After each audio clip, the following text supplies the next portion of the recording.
and share my screen.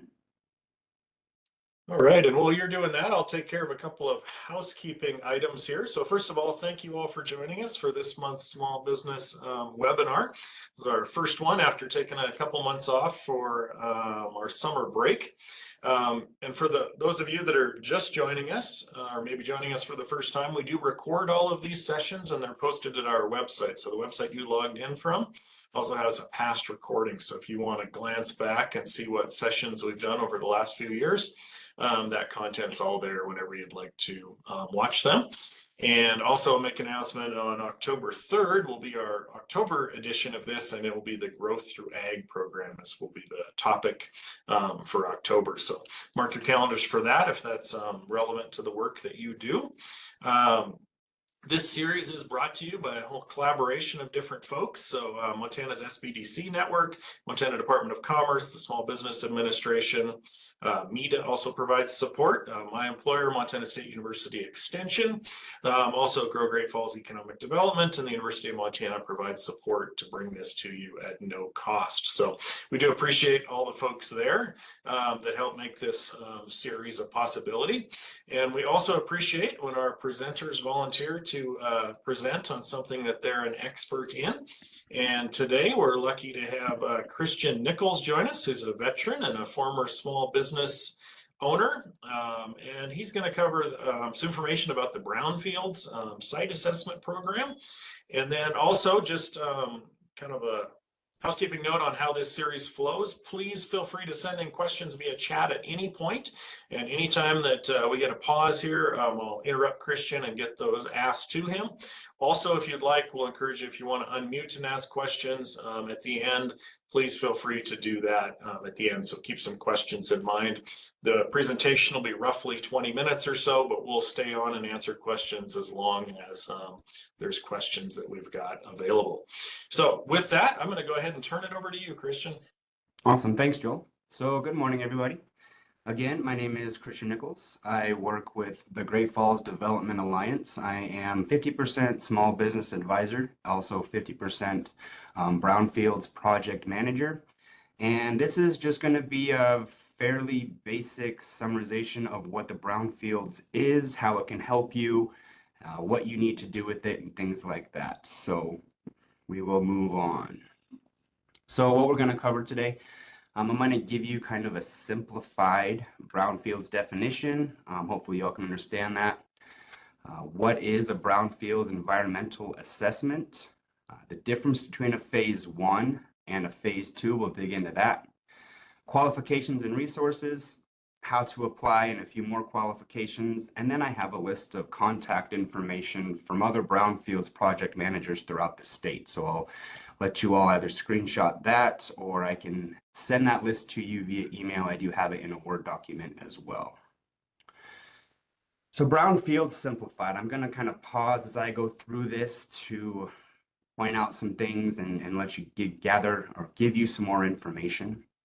So the Brownfields program is a redevelopment program. So we're going to use a cooperative agreement from EPA. That cooperative agreement is also known as a grant.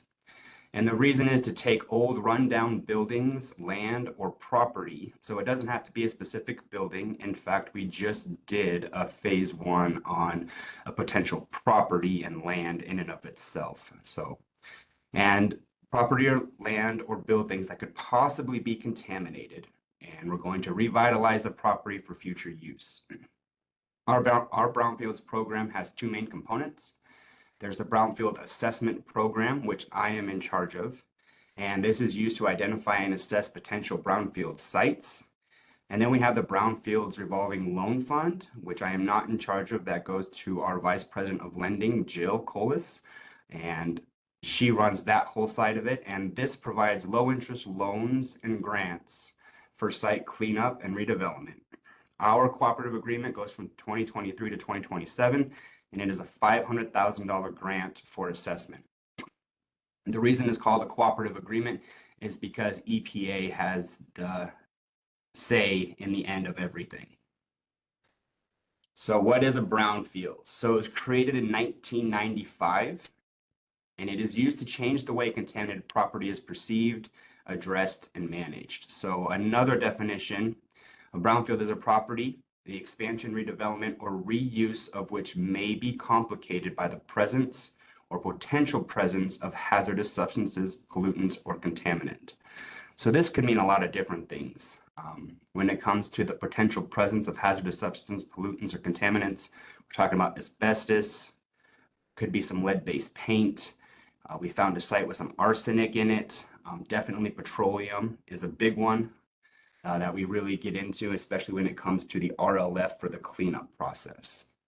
So again, we received a $500,000 brownfields grant to assist in the redevelopment of our region, including the surrounding communities. With the work that we've done so far with this cooperative agreement, since I think we got our first one around 2002, 2003, I believe, our projects have leveraged almost $18 per EPA dollar spent. So we've had quite a few. So for every dollar that we spend out of our cooperative agreement, there's also been $17.79 leveraged towards those projects. So that's just additionally the construction, the cleanup, and so on and so forth. It has also leveraged more than 97,000 jobs throughout that time. And this is all through redevelopment of contaminated buildings and land. So I'm going to explain the difference between a phase 1 and a phase 2 now. So a phase 1 ESA, or environmental site assessment, investigates the historical use, reviews regulatory records, and determines the likelihood of a site being contaminated. It includes review of records, visual inspection of the site, and interviews with owners, neighbors, and past workers. So the phase 1 is a very extensive look at an investigation into the property. They're going to look at every use of the building, every owner that has been in the building. They're going to look at the neighbors and some chances that there might be contaminants from the neighbors or across the street. They're going to look at all the past workers. They're going to dig as far into this building as they possibly can to find any chance that it could be contaminated. So then after the phase 1 is completed, the report is created. EPA is going to sign it off, and these reports are oftentimes over 400 pages. They go through every change in ownership, every change in use, every change in what it could have been. So they really dig into that building in its entire history. Now, if the phase 1 comes back and they suspect that there's contamination, be it any of those items, asbestos, lead-based paint, petroleum, arsenic, so radon, so on and so forth, if they suspect that there's a chance it's contaminated, then the phase 2 will be initiated. And this is when they actually dig into the potentially contaminated areas. So they're going to assess whether the contamination is definitely present. This includes any chemicals of concern, sampling and testing soil, the groundwater, and other media. So if they're suspected that there could be contamination, they're going to take a sample of that, be it the wall for asbestos or lead-based paint, the ceiling. If there's suspected petroleum in the soil, they're going to take samples of the soil, send it into their inspection office where they actually look at it and test it and see if it's above or below the standards.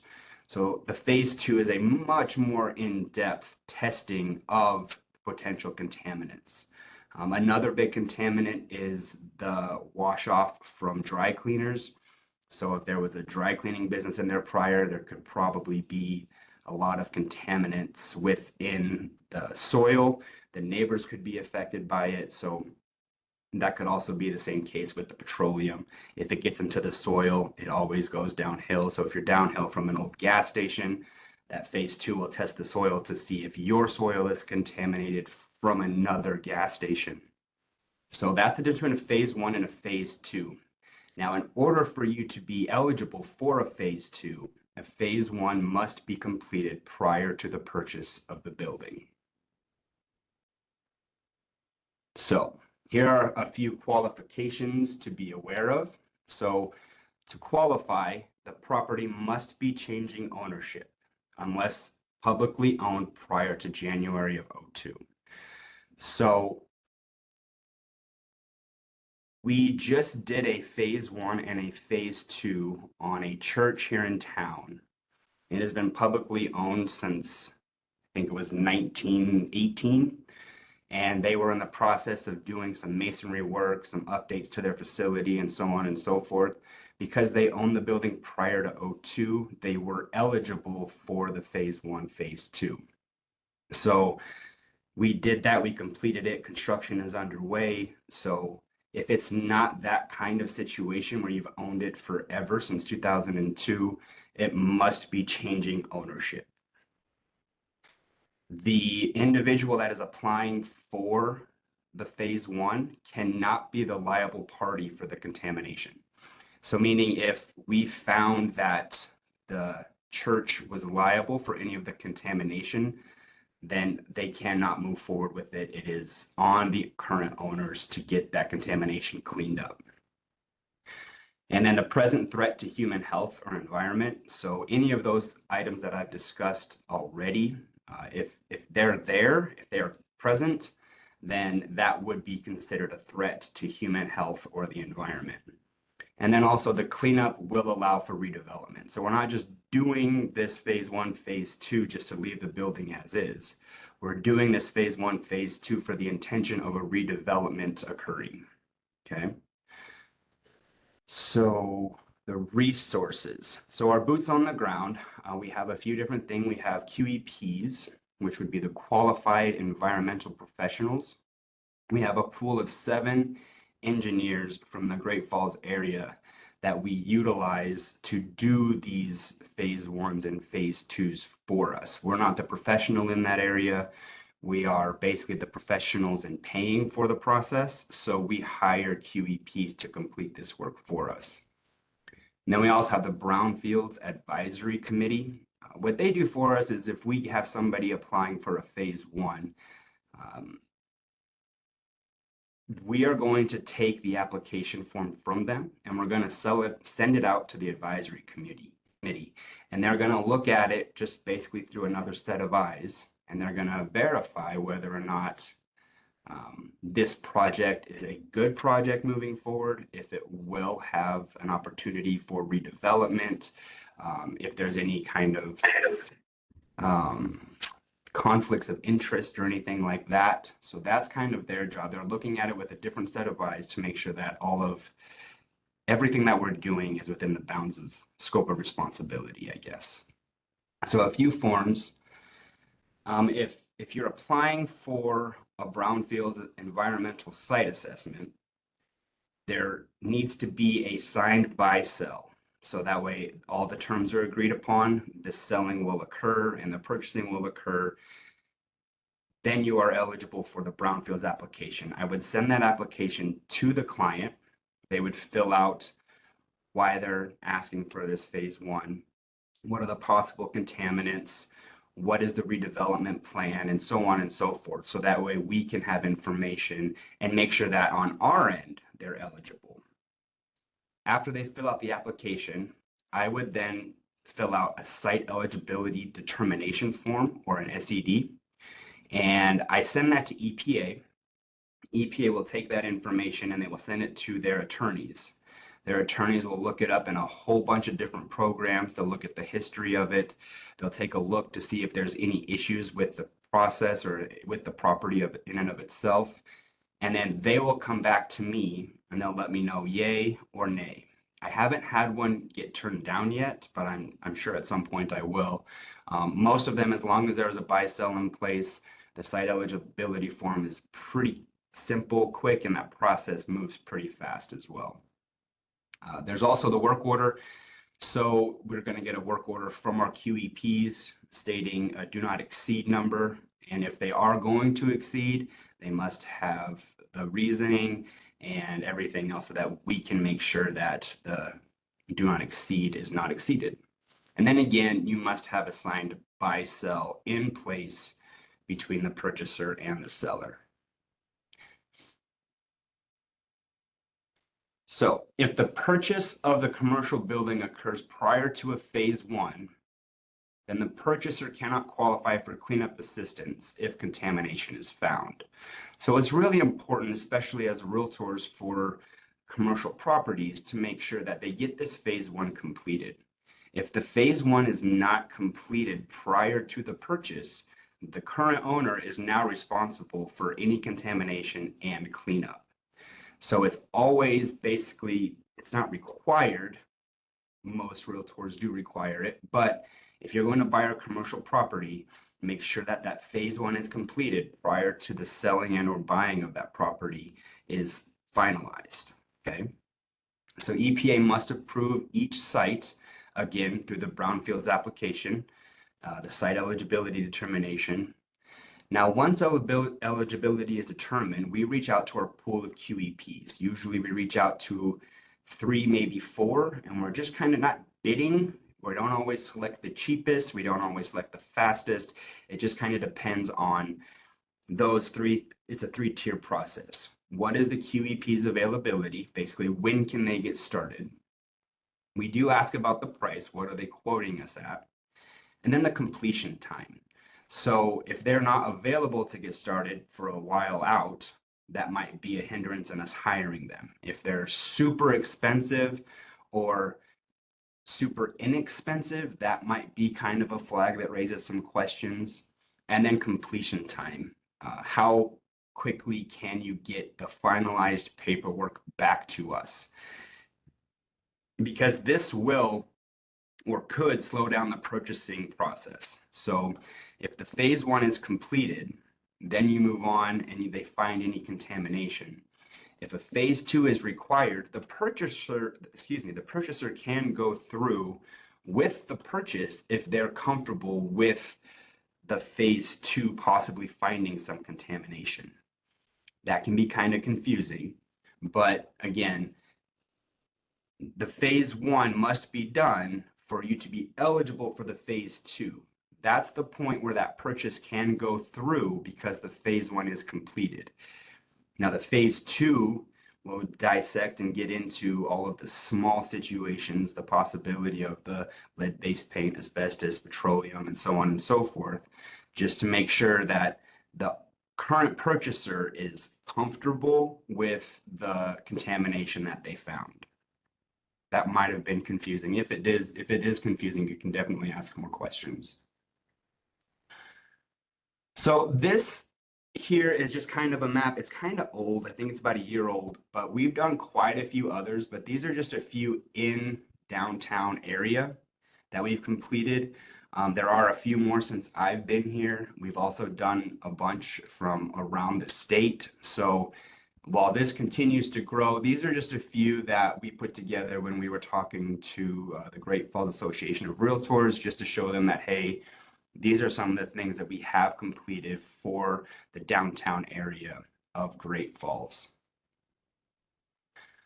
So here's the contact and resources that I was talking about. Up on top is the brownfields, the EPA portion of it. They are the primary stakeholders within this process. They're the ones that gave us the funds to do this. So that's kind of our main headquarters. Then you have the Brownfields Montana Department of Environmental Quality. That is basically the Montana version of the EPA. I go through them anytime somebody is applying for a brownfields. I will initially reach out to DEQ to see if they have any further information that I might be missing. And then any kind of eligibility issues, any kind of possible petroleum contamination, and so on and so forth. Now, I am in the Great Falls area. There's my information there. You have the Kalispell one. I'm not going to read all these, but if there is some information within this that in your area, if you're looking for a specific contact, this would be a list. And again, I do have that on a Word document if you'd like me to send it to you, especially if you're in the area of a realtor who does do commercial real estate. So I missed that question, Kim.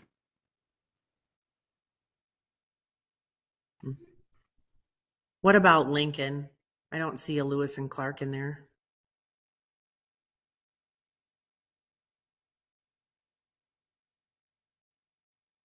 Well, I will verify for you.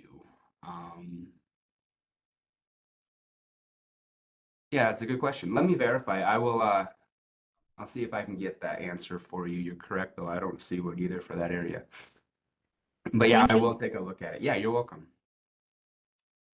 All right, so that is it from my end. So now I'm going to welcome any kind of questions or anything that you all have for me. Let me start with two that came in via chat while we were Okay. going. And one of them I think you kind of addressed after the person asked the question, but let's start with the other one first. Does this program run out of money? So does my application have to be better than someone else's, or are all eligible projects able to participate in the program? So when we were in the process of applying for our 2023 cooperative agreement, we were able to use our RLF, the Rotating Loan Fund, that goes through Jill, and we can use that as a grant or a loan. So we used that RLF to continue completing phase ones for local real estate purchasers. So it will run out of money, but once we use that money for a loan and it gets returned, then we can use it for a lot of different opportunities if we are out of money. So you can run out of money, and it doesn't go off of hey, my application is better than theirs. We're going to use it as often as we can, and if we do run out, we can always lean back on the RLF to assist us with phase ones. Hey, All right, Chris, thanks. I've got a quick question. Please. For the phase one, do the parties involved in the real estate transaction have to go through intermediary like Great Falls Development, or could they go out and seek and pay for a phase one on their own? And then kind of follow up to that, what is a typical phase one cost if they were just going to pay for it out of pocket? Okay, good. So, I would say they typically cost somewhere between $3,000 and $5,000 around there. You can pay for that on your own. Now, if you pay for it on your own and they do find contamination, there's no guarantee that the cleanup and or phase two will be paid. A phase two, usually from what I've seen, somewhere between 8 and 15,000, depending on the size of the property. So it is super important to get that phase one completed. And I missed that. What was the first part, Rich? Yeah, just you can answer both questions. If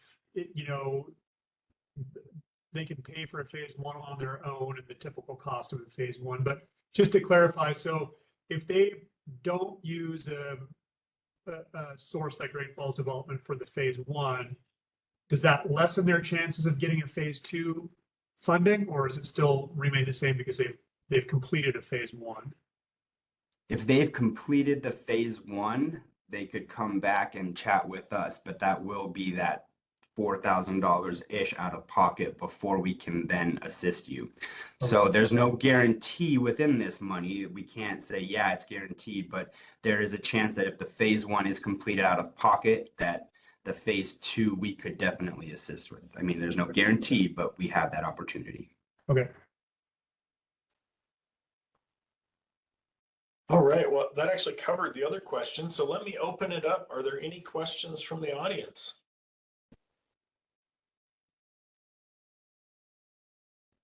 I have another question.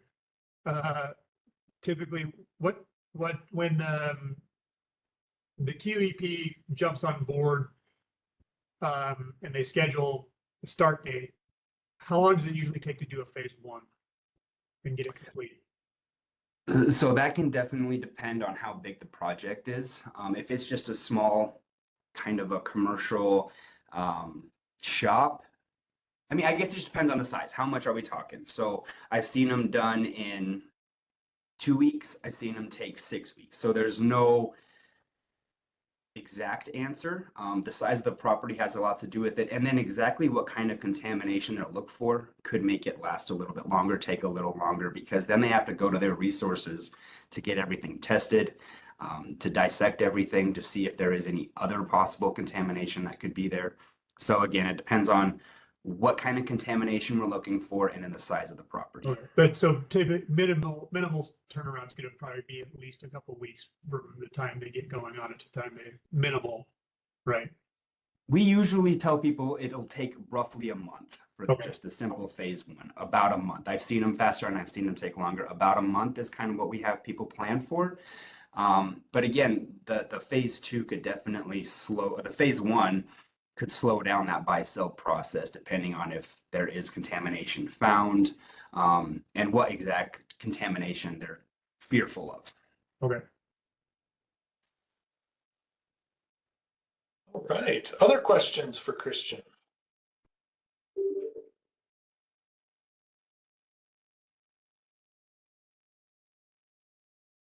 One more in the chat window there.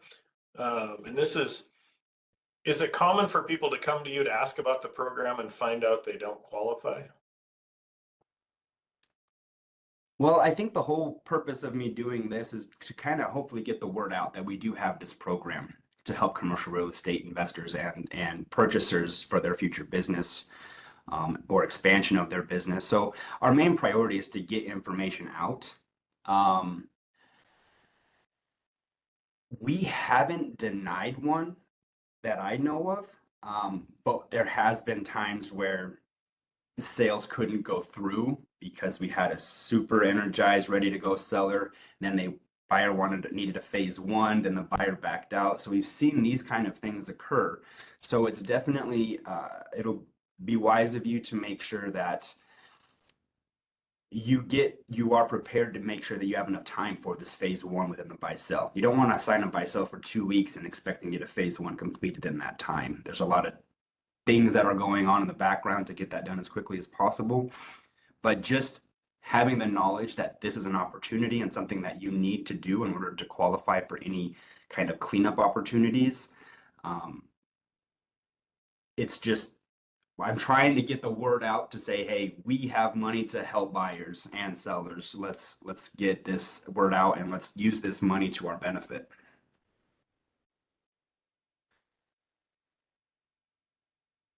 All right. Thanks, Christian. I will make one more call here. Any additional questions for Christian?